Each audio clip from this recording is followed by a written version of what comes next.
What's up, everybody? Welcome back to another Bears pregame show. I'm Ivan Vargas.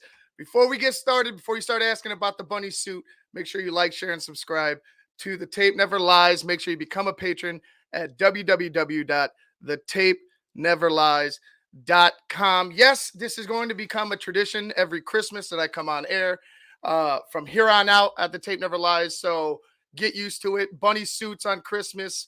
100%. I'm loving it. If you guys don't know where it's from, educate yourself and go watch A Christmas Story, please. Anyway, we're here to talk Bears right now, aren't we? So, Chicago versus Arizona, oldest rivalry in the game. Bears, Cards at Soldier Field. I'm looking for this one to be a Bears dominant football game, as I mentioned the other day on another Bears show on Tuesday. I think the Bears should really, with this defense, have this one sewn up. This should be an easy win for the Bears, but when it comes to the Bears, nothing's truly easy. So we'll see. Coming into this game, Arizona has a 25th ranked offense, the 23rd ranked defense, 29th in passing, and 7th in rushing, thanks to James Conner and a little help from Kyler Murray as well. Looking for the Bears to be very dominant up front on the defensive line. I expect Montez Sweat, maybe 1 to 2 sacks, 1.5 sacks. I could see Montez Sweat today. The main goal is to keep Kyler Murray contained. Once Kyler Murray breaks the pocket, he's very dangerous, similar to Justin Fields. Actually, they both guys put up similar numbers last week. You guys saw how the Bears fared against the Browns, and then the Cardinals played the 49ers and really got their butts handed to them by the 49ers. They gave up 242 yards and 4 touchdowns to Brock Purdy. Brock Purdy just continues to, gel with that team. They are a complete football team, the San Francisco 49ers. So when you kind of compare and contrast these quarterbacks, it's kind of difficult to go ahead and say, hey, you know what? Brock Purdy this, Brock Purdy that. Well, if you put Kyler Murray into that offense, does he have success? If you put Justin Fields into that offense, does he have success? And it's not like Brock Purdy's putting up 400 yards every week. He's just doing his job, right? So for me, I feel like as long as the Bears can contain a Kyler Murray and limit the amount of rushes he has and the amount of times he can break outside the pocket, I think the Bears are going to find some success holding him down. James Conner, he's, when healthy, he's very good. He's a very good running back. Right now, he has 143 carries on the year, 717 yards with only 5 touchdowns, but he is a battering ram. So you're going to have to be prepared for him as well. They have the 7th ranked rushing attack, so you're going to expect some running today. I feel like as long as the defense doesn't allow the big play today, they can truly. I think the Bears will have a real fun time on the football field as long as they don't give up a big play, no mistakes, no dumb penalties down the field. I think the Bears will have a lot of success today. What's up, Coach Dre? What's up, everybody? Let me go ahead and get into these comments over here. What's up, Coach Dre? Merry Christmas. Appreciate you guys. Richard Gordon, appreciate you. Noah T. Raymond Clark, Merry Christmas, bro. HD, what's up, buddy? How you doing? Nobody puts Ralphie in the corner. Yeah, nobody puts Ralphie in the corner. Exactly. You're merging movies, but I love it. I love it. All right, Christian Solid. It would be easy if our O puts up some points.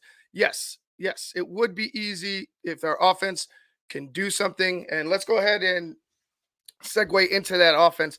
Just a struggle, and we've mentioned it time and time again. We've talked about it.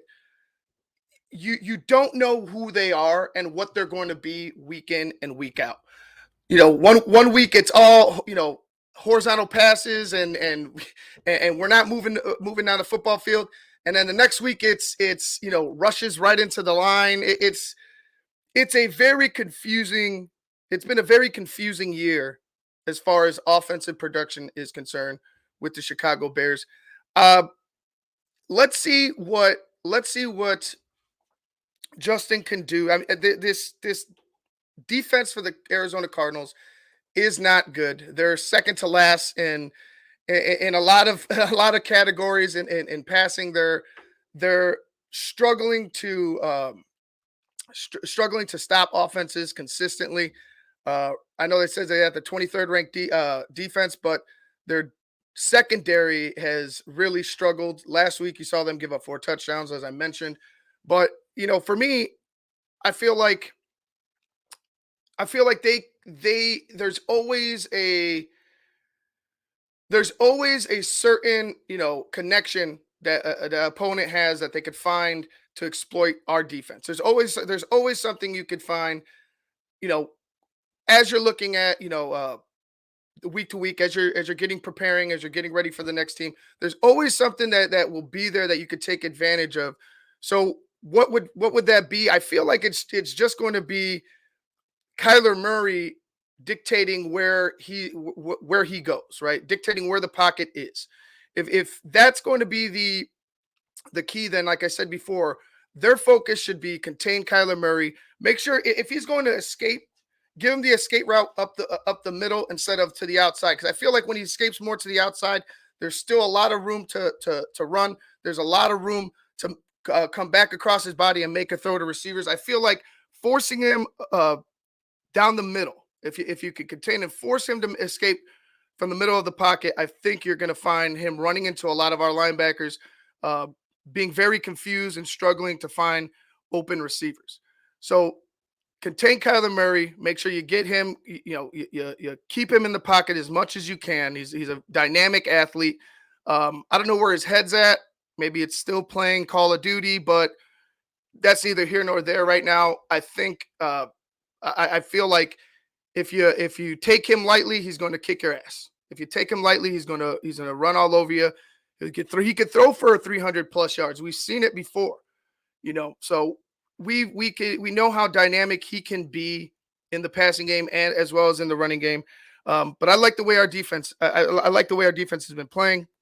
I expect them to continue this against another struggling team. 3-11 is not good for the Arizona Cardinals. They're fighting for placement just like we are. Uh, I don't know if they're number 2 in the draft order still. I believe that still belongs to the New England Patriots. But regardless of that, they're a struggling team. The Bears are struggling as well, but I feel like the Bears roster has more talent than the Arizona roster. I think the Bears, seeing how this season has played out, we've all said it. There's been plenty of people talking about it. This team obviously should have 3 more wins. This team really should be fighting for a playoff spot, but they're not, right? They're not. They are who we thought they were, and that's that. With that being said, I think the Bears should dominate this game. I truly do. I mentioned it before on my show, on another Bears show on Tuesday. I think it's going to be 24-13 Bears. I think the Bears really, like I said, I think the defense generates another turnover, setting up good field position. I know it's been all about defense right now, and I'll get to the offense and Justin Fields, but you know, looking at what's brought us to success, it's good defense and getting our offense short fields to work with, and that's how we've been finding success. And if the defense could go ahead and put the ball in the end zone again, that's even better. That's even better. They've been playing lights out, but let's go ahead and move over to the offensive side of the ball. Like I said, again, a struggle. I think Justin Fields limits the turnovers. I don't think he'll have a turnover in this game. I feel like he can go for 250, a passing touchdown, a rushing touchdown, and I'll give him 75 yards on the ground. I think that's what you could expect out of Justin today. And I think that'll be a solid, especially if the defense holds up its end of the bargain, which I'm expecting it to. That's one thing that's been a consistent for us throughout this year. So I expect them to continue to play well, but you're just hoping that Justin doesn't put the ball on the ground, doesn't make mistakes through the air, and this offensive line could block. If Arizona team is not, world beaters. They are professional athletes. They are pro football players, but we shouldn't be struggling against a team like this, in my opinion. Not today. Luke Getsy, what is he going to call today? What is he going to call? I hope it's run heavy. I doubt it will be, but I guarantee you the first play is going to be out of a shotgun. Christian Solid, isn't that sad though that is how we've always done? Defense wins games, offense doesn't screw it up. You're absolutely right, bro. You're absolutely right, Christian. It is what it is at this point in the season. That's how if we want to get a victory today, that's exactly how it's going to have to play out because that's who we are. That's who we still are. We're not an offensive juggernaut. We're a complimentary, we play complimentary football sometimes. But that's just who we are, man. It's who we are. And it sucks because we want to be dynamic. I know everybody's tired about talking about defense first. They want to see offense. But that's who we are. And that's how I'm going to call like that's how I see this game playing out if it's going to be a victory for the Bears. Play good defense. Hope the offense can do something with the position the defense sets you up with. Chad Erickson, big time fog in Chicago right now. Could be a big day for the run game. Yeah. We'll have to see. I haven't seen any shots from the lakefront yet, but running the ball, if there is a heavy fog, running the ball will be a key today for both teams. Like I'd mentioned, James Conner. For the Cardinals, you got Deontay Foreman, if he's healthy. For the Bears, Rashawn Johnson, Khalil Herbert, and of course, Justin Fields. So maybe it turns into an old school slugfest. I believe the last time the Cardinals were here, it was a game like that. We ended up losing the game, but I think James Conner had a big day, and it was just like playing in the muck. They were all mutters that day. So maybe it's going to turn into that. I would hope the fog would clear so we could at least see some aerial attacks today, but it is what it is. If there's fog, expect a lot more rushes coming our way. Let's go ahead and no, let's not do that. I was going to go ahead and play Eberflus, but it is not popping up for me right now. Bear with me 1 second. I'm going to go ahead and get the interview from Matt Eberflus. Here we go. From yesterday. There we go. Share this file. All right, we're ready. Here we go. Matt Eberflus yesterday. Good to see everybody. Happy holidays. Merry Christmas. Michael I think Burgess this was Friday. Friday. Make a Wish and champion of the game. He was out at the practice today, broke us down at the end. That was, like I say, every week. It was pretty. He was excited about it, and so were we. It's our Inspire Change game. The NFL and Bears commitment to social justice. Congrats to our 2023 Inspire Changemaker, Juliana Zavala, senior manager of elementary sports of CPS, and all she's done for the girls flag football. So I got a chance to meet her during training camp when all the girls, a lot of the girls and the teams were here. Up on the third floor, and that was exciting. And I'm excited to see that she's been nominated for that award. With injuries in terms of what was on the report, obviously, Coles is working through a quad right now. He's trending in the right direction, so we feel good about that. You guys saw that Deontay Foreman hit was personal, and that's what it was. But he was back at practice today, and you guys saw that Tevin was out with concussion, didn't get through concussion protocol. So that's where that is as well. With that, I'll open up to questions. You got Foreman down as questionable for the game. Yeah. Do you think he's going to play, or is there something about the personal issue that might? I would say I don't know about that. We'll decide that later. Today, we'll talk about substitution review with the coordinators and everybody today with the medical staff and see where everything is, and but we'll work through that for sure. We do run game. I know one of the first things you mentioned, I think, in your press conference in Cleveland, when you came in, you got to run the ball between the tackles a little better. Where do you think your run game is now compared to where you need it to be? Yeah, it's always about moving people. You have to be able to do that. You got to be able to move people at the line of scrimmage, and you got to be able to, attack the line of scrimmage. And that's done through your lines. So that's both sides of the ball, offense and defensive line. So we just got to really put the onus on the front, on our front D line, and the linebackers, and then put the front, put it on the onus on the O line, and they welcome that. That's a challenge for those guys, and that's every week. We have to win the game up front, and it's important that we do it this week. Herbert, you have the same burst since coming back from the injury that he had before. Yeah, I've seen it in practice. I've seen it in practice. We're excited to see it in the game, and so is he's been working hard at it. And he works really hard every single week. And the scheme is good this week. I got some good plays in there for The him scheme is and good. the other guys to get the ball on the perimeter as well as inside. When you look at this Cardinals, The scheme is not like the scheme is what it is. Like don't tell me the scheme is good. You like I said, you come in week to week as this Jekyll and Hyde offense. Let's just say, let's just keep it very basic. Don't say it's good. Don't say it's great. I don't want to hear solid practices. Just fucking execute on Sunday. defense, what do you think they do well? Yeah, they disguise well. They do a really good job with their disguise. JG is big into that. And certainly he's had success when he was at Philly for those 2 years. And Jonathan's a heck of a coach, and he really knows how to scheme people up. He was my defensive back coach, at the Colts. He did a heck of a job for us there. And then went on, like I said, to Philly, had some dominant defenses there as well. But I would just say the first thing comes to mind would be disguise. When you guys entered the season, it looked like you were prepared to have this three-headed monster running back between Khalil, Roshan, and Deonta. But for a variety of reasons, most of the year you only had two guys up. The past 2 weeks, though, you did have all three, and it looks a little sluggish. Are there some different challenges between trying to get all three guys going in one game plan versus working with just two?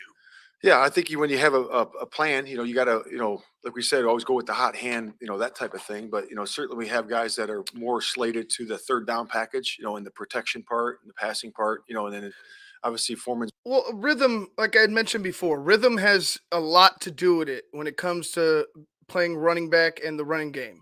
You need to. It's good that you spread it around, and I like the idea of having, three good solid running backs.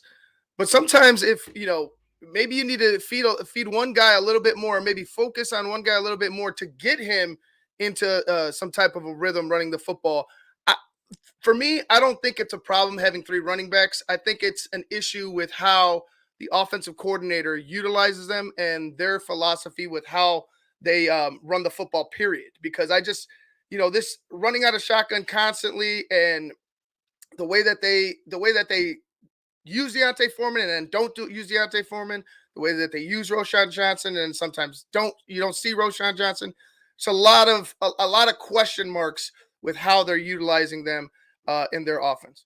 Has been a big part of the first and second down, and Herbert's, was obviously injured and coming back from there. And but again, there's been some continuity issues due to injury, in and out, guys in and out. So I think that may be playing a part of it, but certainly look forward to getting it going this week.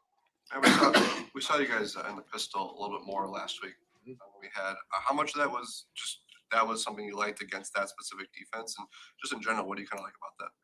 Yeah, it's good because the ball comes straight downhill, in the pistol, and you got to wait, until the ball is snapped to see where the quarterback's opening, to decide where the ball's going. So it's reactionary. Whereas opposed to the back being off to one side, you got your only a certain number of plays going that way, to the close side and to the open side. So I like it, because of the direct runness of it and the way it makes the defense read. Man, I don't know how it works. I don't know. You're getting closer to the line of scrimmage, which is great, I guess, and pistol. But why not just put him under center, like everybody on this network has been asking and talking about? Why not just under center? Go a little heavier. It almost feels like they're still trying to force their philosophy down our throats and down these players' throats when it's just not working. It's just not working. So I mean, like I said, if you're going to go from pistol, it's only a couple more steps up to the line of scrimmage. Might as well just put them under center. With concussion protocol, but are guys, can you ever judge whether a guy is close or not? Like with Tevin, like sometimes it's just, some guys don't miss a game. Some guys miss 3 or 4 games. Do they ever have any indications like if a guy is close, like with a regular injury? Yeah, there's been guys that were close and you thought were going to make it. And then, I they agree, have that concussion Apocalypse. protocol for a reason. There's I agree. steps to it, and that's so important that we do it that way because, the guy has to be totally healthy, in regards to his, the head injury before he can come back. And I think the league does a heck of a job, putting the guys through that protocol and the way the stages work. And, to me, if a guy doesn't pass, then, to the very end, and he should be sitting down and wait until he's 100% okay, because the most important thing is the player's health, and Tevin seemed fine. He was good and he's in a great spirits and he's, right on point. But again, he went through one of the tests and didn't pass, but that's okay. We'll see where it is next week. That was such a freak accident. I still if you'd missed it last week, Tevin Jenkins, concussion protocol, ran into, I believe it was Myles Garrett, went face first into the ground. It didn't look like a very violent play. It just looked like he kind of tripped and ran into, the other player. The other player, Myles Garrett was just standing still. It wasn't like there was, motion towards Tevin and they both collided with each other. He just kind of tripped on himself and hit the abdomen of the other player and went down face first. It was very scary. Hope Tevin's all right, and I hope he gets back soon. But I'd rather than be safe than sorry, just because it didn't look like there was very severe contact with his head or serious contact. It just, like I said, it just looks like he tripped and boom, ran right into him. It wasn't very far, but it is what it is. Hopefully Tevin gets healthy and comes back soon. It's like the last 2 games after this. I mean, do you not know that at this point? You don't. You don't. You really don't. You don't know what that is until he's got to go start over and go through the protocol again. So, and that's good. That's for a good reason. What ways when you watch film, maybe going up against or having Justin go out there every day, is that prepare you for facing somebody like Kyler Murray? And then maybe what ways is it different? Yeah, when you're facing a quarterback that has mobility, you certainly have to, account for that, every single play. Because those guys can really hurt you with their legs, in the passing game, and the design runs, so you always got to be accounting for that. Can you do it 100% of the time? I don't think you can, but you have to be close to that. And, so we want to be really good at that. And he's prepared us for that, for, during training camp and, the mini camps that we have and, obviously, through OTAs and all that. So it's good to have a guy like that can do that, give us an example. And the guys tried to simulate, that this week, Nate did. And I feel like this is such a long answer to a very simple question. I don't know about how you guys feel, but God, the word salad. And Tyson did. They did a nice job, and I really want to thank them for the look they gave us this week, the whole look squad. Yeah, when you have a team, when a team loses like it did last week at this point of the season, for a team that did that, your team seems pretty intent on finishing strong and showing resilience and all that. But and I know you take pride in having a pulse of this team, but are you ever fooled? I mean, how do you know? And how do you feel about the way the team did react and how real it is? And like I said, can you sometimes be fooled by a team, just making you think they're ready when they're not? Yeah. I mean, our team is resilient, and they're tough-minded guys. And I've said that all along. And we always lean on our relationships with each other, and the trust we have with the brother next to you on the right and on the left. And believe it in yourself. And, certainly there's things, in those performances where if you win the game, obviously you want to perform better because you have things to work on. It's no different than when you lose the game. You have things that you have to work on. So that's where our mindset always is. When we beat the Lions a couple weeks ago, that was the same mindset. We lost to Cleveland, in the last play, didn't come through on it. And certainly there was a lot of other plays that we could have won that game with, but we focused on the here and now and the brother next to you. And that's what's important. Over the past 2 weeks, it's been clear you guys have tried to get Darnell Mooney involved, but the connections just haven't been there.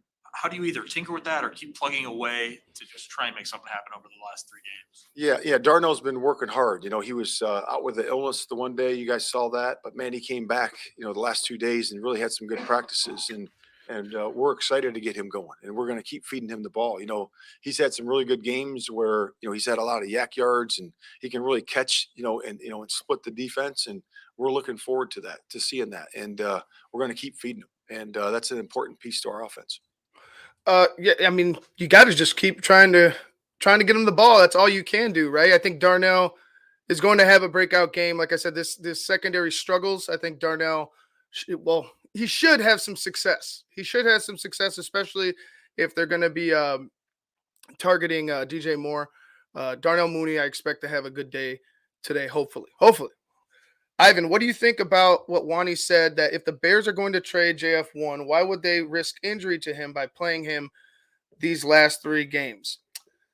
I feel like the trade Justin Fields idea, I think it's true. Like there is some truth to it. There's obviously, a benefit if in their mind, if to trade Justin Fields, you get pieces back.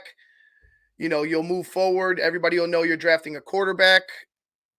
But like you still don't know who Justin is, right? And Justin, in my opinion, you need to see more on the football field. You need to see him continuing to progress in games. Like you can't just sit him on the bench and be like, all right, yeah, he's up for trade, but nobody else really knows. They're still going off of potential. Nobody else really knows what he is.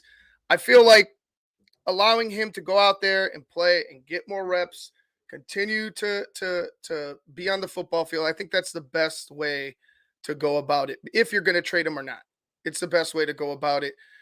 Because if something happens to where these next 3 games Carolina doesn't end up with the number 1 fucking pick, God don't allow that, knock on wood, you're gonna have to pivot, right? So it's I think they're playing it very close to the vest, to the chest. I think it's going to be a postseason decision. It won't be a in-house or a in-season decision. Even if it's next week, he'll play again. He'll play in Green Bay, and they'll go into the offseason like that. Sitting him, I don't think does anybody any favors. Is there any point during the course of the year, maybe in the past or now, where you Thanks, go back to the Lucas. lab Merry and Christmas. can we do something differently to maybe make this more successful? Yeah, I mean, I think we do that every week. As an offense, defense, and special teams. We're facing a different set of issues. Circumstances of scheme that we're playing. Obviously the number 1 job in the NFL is the people that you're playing against, and how do you attack those guys or how do you defend those guys, and that's what it is. So we're always, so to speak, in the lab, working on that, and that's it changes every week. Matt, you guys really haven't gotten the production out of Pickens that you probably imagined when you brought him on. What's been the reason that his development's been kind of slowed?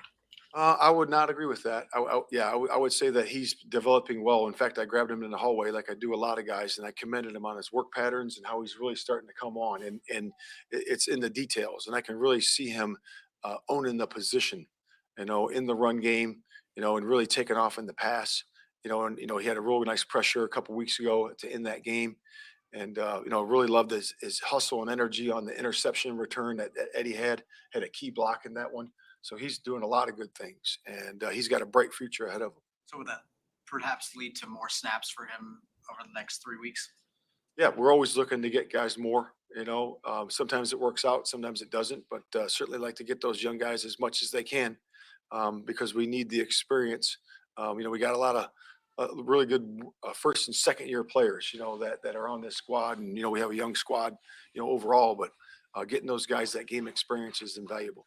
With Kyler Murray's ability to extend plays, has there been any extra emphasis this week to make sure your defense is ready for that? Obviously, Joe Flacco had a couple where he's able to get outside the pocket. Yes, absolutely. I'll just go back to the comments I had before, is that you have to be ready for that. And the extension of plays, it's something that the secondary needs to do a good job of when that happens, and then also the front.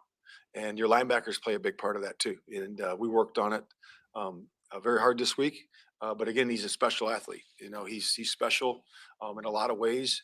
He's got great arm talent, and the speed and quickness is there like it's always been. And it's a heck of a challenge for our defense. Matt, when you guys signed TJ and Tremaine in the offseason, you clearly had a vision for what they could be as a pair. It's kind of started to come together here the last month. How have you seen that bond grow? It's on been and- great. Yeah, it's been great. Those guys are, you guys hear when they're up here, they're just solid individuals, really great, young men.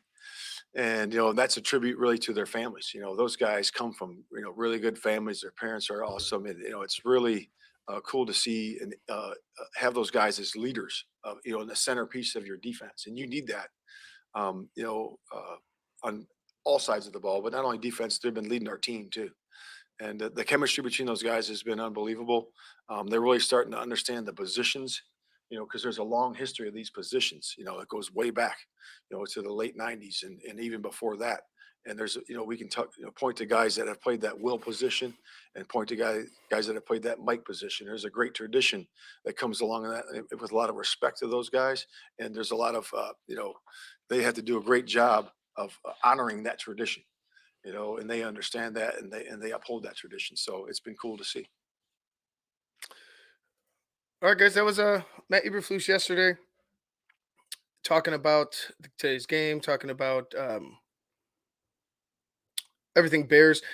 That Pickens comment, I don't know, like he's not flashing, like he's not getting to the quarter, he's not making huge splash plays, but I don't see him making like huge mistakes either. I feel like maybe his progression, obviously players are different, I mean, every player is different, but I think with his progression, maybe it's just going to take a little more time. Maybe he's ready to go ahead and he's right there and ready to have a big impact, one of these weeks.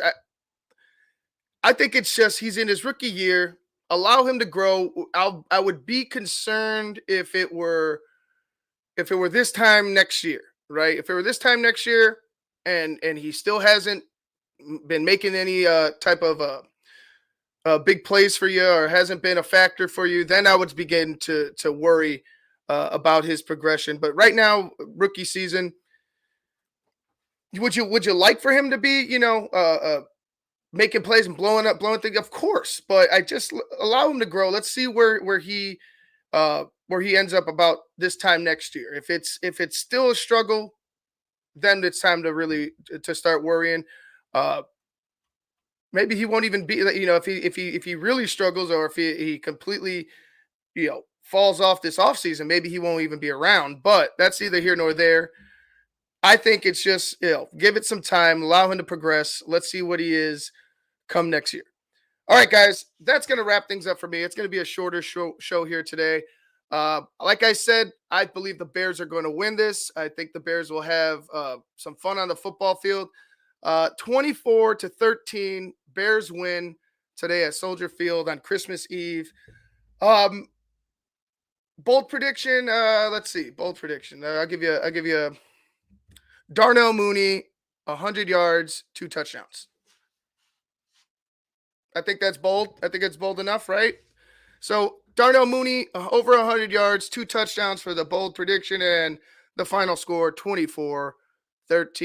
Bears win on the lakefront. All right, guys, thanks for joining me.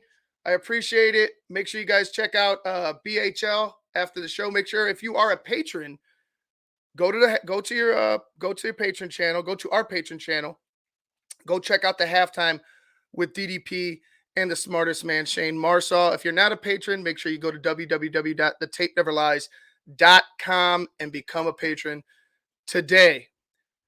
Let's go. Bear down, baby. Merry Christmas to all. I hope you guys have a great time. I'm going to go ahead and get out of here. I got to go see a rendition of Joy to the World that my daughter is going to be putting on with some of her friends. So we're going to get out of here. Peace. Merry Christmas.